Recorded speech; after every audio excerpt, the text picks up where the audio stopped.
কোনটা নেবেন বলেন তো, কালোটা নাকি সি গ্রিনটা? টোটাল এই দুইটা কালারে আমার কাছে অনেক বেশি ভালো লাগে। কালোটাও ভালো লাগে, সি গ্রিনটাও ভালো লাগে। যারা কালো ছাড়া পরেন না তারা অবশ্যই কালোটাই নেবেন, আর যারা কালারিং বোরকা পরে থাকেন তাদেরকে আমি সাজেস্ট করবো সি গ্রিন কালারটা নিয়ে দেখতে পারেন, কারণ সি গ্রিনটার মধ্যে কিন্তু খুব সুন্দর করে এই পাথরের কাজগুলো ফুটে ওঠে। আর এই আবায়াটা কিন্তু আপনাদেরকে আজকে হিজাব সহ, এই যে হিজাব সহ কাজ করা এই আবায়াটা কিন্তু আপনাদেরকে আজকে অফারে দিয়ে দিব। কত টাকা জানেন?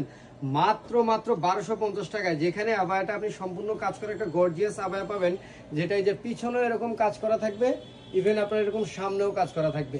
এবং দেখেন একদম ঘাড়ের এই যে গলার সাইড থেকে শুরু করে চারো সাইডে কিন্তু আপনার রাউন্ড দিয়ে, সামনে এবং পিছনে দুই সাইডে, চারো সাইডে রাউন্ড দিয়ে কিন্তু আপনার এই কাজগুলো করা থাকতেছে। দেখছেন অনেকেই আছে একটু ভয়ে থাকেন যে ভাই স্টোনের বোরকাগুলো 2 মাস ব্যবহার করা যায় না, উঠা যায়। চলেন আপনাদেরকে দেখাই যে এগুলো যত এইভাবে ডলেন ঘষেন, এই যে ধোয়ার সময় তো এরকম ঘষাঘষি করা লাগবে। দেখছেন উঠছে, এগুলো কিন্তু উঠবে না। এগুলো আরামসে অনায়াসে আপনি 2 থেকে 3 বছর ব্যবহার করবেন, ইনশাল্লাহ কিছুই হবে না। আর এই যে হিজাবটা যে পাবেন, এটার সাথে হিজাবের এক সাইডে অবশ্যই স্টোনের কাজ করা থাকবে। তো 1250 টাকা আসলে এটা একটা আপনার জন্য খুবই ভালো একটা চয়েস, গুড ডিসিশন হতে পারে। এই আবারটা আপনি চাইলে আপনার কালেকশনে রাখতে পারবেন। এবং কাউকে যদি বলেন যে এটা 2500 টাকা দিয়ে কিনছেন, অস্বীকার অবিশ্বাস করবে না ইনশাল্লাহ।